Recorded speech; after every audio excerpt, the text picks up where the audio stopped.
नमस्कार शुभ सकाळ साଙ୍ଗମାନେ महाशिवरात्रिର ଅନେକ ଅନେକ शुभेच्छा और शुभकामना मो तरफ ମୁଁ ଏଠି ଘରେ ପୂଜା କଲି। ପୂଜା ସାରିଲା ବେଳେ ଯାହା ହଉ ଆମ ଗାଁକୁ ଫୁଲ ଛତା ନେଇକି ଆସିଲେ ଫୁଲବାଲି। ମୁଁ ଚିନ୍ତାରେ ଥିଲି ଫୁଲ ଛତା କେମିତି କିଣିବି, ଯାହା ହଉ ନେଇ ଆସିଲେ। ମୁଁ ଫୁଲ ଛତା ଦୁଇଟା କିଣିକି ଆଣିଲି।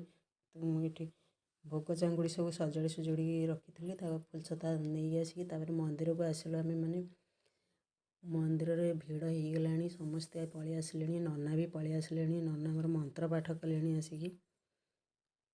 ଆମ ଗାଁ ମନ୍ଦିର ଯେହେତୁ ସମସ୍ତେ ପ୍ରତିଦିନ ଆସନ୍ତି, କିନ୍ତୁ ଏଇ ଜାଗର ପାଇଁ ଅଧିକ ଭିଡ଼।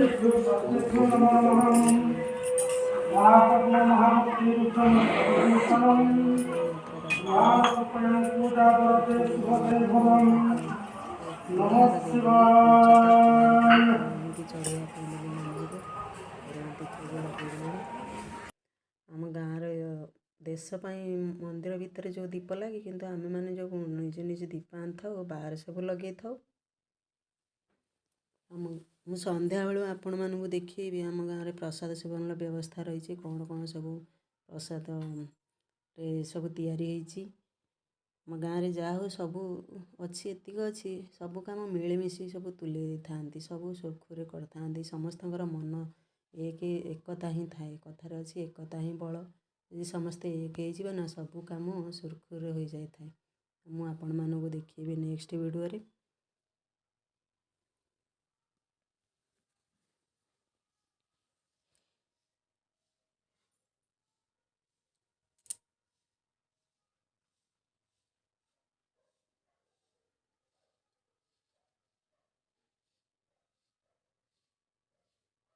ଦେଖନ୍ତୁ ଆମର ରୋଷେଇ ସବୁ ଡିସ୍ ହାଣ୍ଡା ସବୁ ଆସିଗଲାଣି। ଯାହା ହଉ ଆମର ରୋଷେଇ ବ୍ୟବସ୍ଥା ହବ, ଏବେ ଷ୍ଟାର୍ଟ ହେଇଯିବ।